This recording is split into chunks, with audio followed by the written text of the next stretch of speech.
Mais tu sais que dans ton téléphone, tu as des métaux plutôt rares qui sont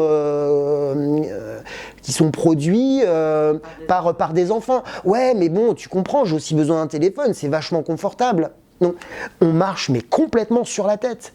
Donc, on est sur une crise financière, une crise économique, une crise écologique. Il y a juste quelques mois, il y a une jeune fille de 16 ans qui s'est permis d'aller à l'ONU et qui a dit aux dirigeants « Mais qu'est-ce que vous foutez ? Qu'est-ce que vous foutez ?» Parce que le temps, ça fait 20 ans qu'on vous dit qu'il y a un problème majeur dans les modèles économiques des entreprises, que écologiquement, ce n'est plus tenable.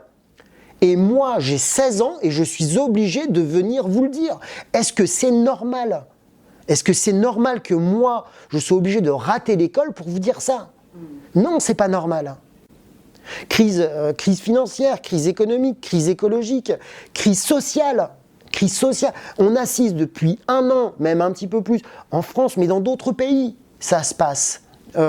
Des gens se battent pour leur liberté, des gens se battent juste pour manger. Juste pour manger. Ils ne cherchent pas à être riches, ils ne cherchent pas à entuber la société, ils ne cherchent pas à vivre sur les impôts des uns ou je ne sais pas quoi. Ils veulent vivre. Ils veulent vivre de leur travail.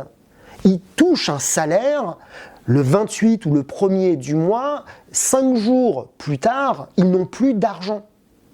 Et ça, on nous explique, oui, mais c'est une minorité de gens. Non, c'est plus une minorité de gens. C'est plus une minorité. Moi, je me rappelle très bien, ça remonte à pas si longtemps que ça, quand j'avais une quinzaine d'années, je me rappelle que lorsque des gens autour de moi, un couple d'enseignants, par exemple, gagnaient, on va dire, 10 000, 12 000 francs chacun, ils vivaient bien. Ils n'étaient pas riches, bien sûr, mais ils vivaient vachement bien. C'est-à-dire qu'ils étaient propriétaires de leur habitation. Première chose, ils pouvaient avoir 1 voire 2 voitures, ils partaient en vacances confortablement. Certains qui n'avaient pas d'enfants pouvaient même se permettre de partir au sport d'hiver. C'était bien. Aujourd'hui, c'est vachement plus compliqué. C'est vachement plus compliqué. Et ces gens qui, il y a 20 ou 25 ans, pouvaient se permettre et vivaient correctement, aujourd'hui, ces gens sont des gilets jaunes. Voilà, tout simplement.